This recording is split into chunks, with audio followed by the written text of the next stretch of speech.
తెలంగాణ ప్రాంతంలో ఉన్నందువల్ల చివరి ఆయకట్టు భూములకి నీరు వచ్చే పరిస్థితి లేక రైతాంగం ఇబ్బంది పడతా ఉంటే తాగునీటికి సాగునీటికి గౌరవ ముఖ్యమంత్రి చంద్రబాబు నాయుడు గారు ఆ రోజు 2014-19 మధ్యలో ఈ విషయాన్ని గుర్తించి ఎప్పుడో ప్రారంభమైనటువంటి 2019 ప్రాంతంలో ప్రారంభమైనటువంటి చింతలపూడి ఎత్తిపోతల పథకాన్ని విస్తృతపరిచి తొలుత దీన్ని 2 లక్షల ఎకరాల కొత్త ఆయకట్టుని సృష్టించడం కోసం ఏర్పాటు చేసిన ఈ ప్రాజెక్ట్ని తర్వాత చంద్రబాబు నాయుడు గారి దూరదృష్టితో ఏమైతే సాగర్ ఎడమ కాలువ కింద ఉన్నటువంటి చివరి ప్రాంతాలకి ఆయకట్టుకు 3వ ఫేజ్లో ఉన్నటువంటి భూములకు నీరు అందట్లేదని చెప్పి కొత్తగా దీని ఆయకట్టుని పెంచి కొత్తగా 2,80,000 ఎకరాలు ఏవైతే సాగర్ చివరి భూములు ఉన్నాయో పశ్చిమ గోదావరి అలాగే ఏలూరు కృష్ణా ఎన్టీఆర్ జిల్లాల్లో ఉన్నటువంటి 35 మండలాలు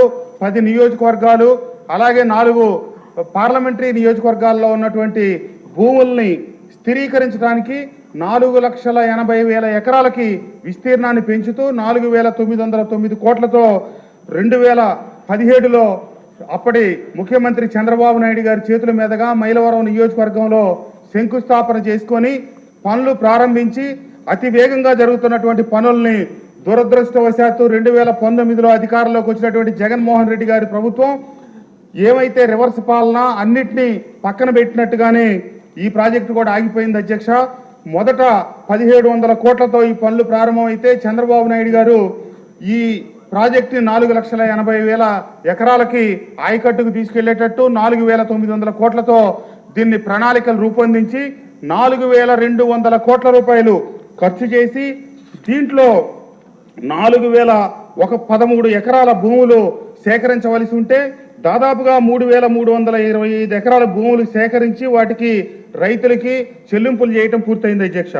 దీంట్లో కేవలం 688 ఎకరాలు ఇంకా భూములు సేకరించాల్సి ఉంది. అలాగే అటవీ భూములు ఒక 4 హెక్టార్లు కేవలం 300 మీటర్లు మాత్రమే సేకరించవలసి ఉంది. ఈ కారణాలతో గత ప్రభుత్వంలో దీని మీద శ్రద్ధ చూపనందువల్ల ఈ ప్రాంతానికి 4,200 కోట్ల రూపాయలు నిధులు వెచ్చించినప్పటికీ ఈ రాష్ట్రానికి ఏమాత్రం ప్రయోజనం అనుకోవట్లేదు అధ్యక్ష.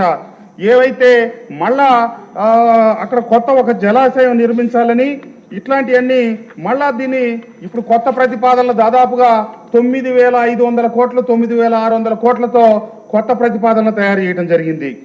ఏమైనప్పటికీ ఈ మధ్యలో పురోగతి లేకుండా ఆగిపోయినటువంటి కాలువల పనులు ఈ ప్రభుత్వం రామానాయుడు గారి ఆధ్వర్యంలో త్వరితగతిన చేపట్టి దీనికి చాలా అడ్డంకులు ఉన్నాయి.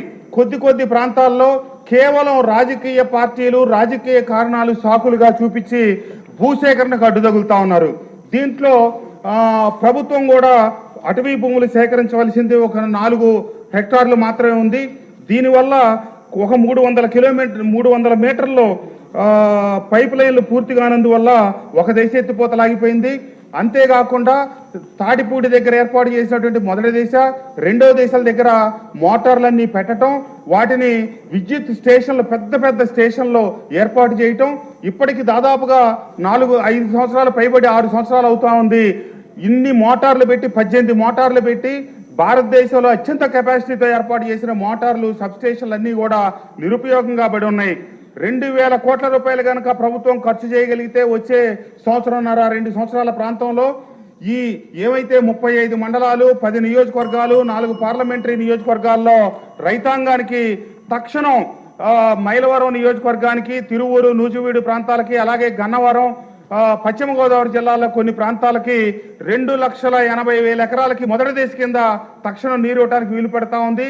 ఇంకా ప్రాజెక్టు 1,700 కోట్లతో మొదలైంది 4,900 కోట్లు 4,900 కోట్లది ఇప్పుడు 9,500 కోట్లు ఇలా ఎగబాకుతా ఉంది. కాబట్టి దయచేసి మంత్రి గారు దీన్ని ప్రాధాన్యత దృష్టిలో పెట్టుకొని ఈ ప్రాజెక్టు త్వరితగతిన పూర్తి చేసి 4,80,000 ఎకరాలు సాగు భూమికే కాకుండా 29 లక్షల మంది జనాభాకి తాగునీటిని కూడా అందించి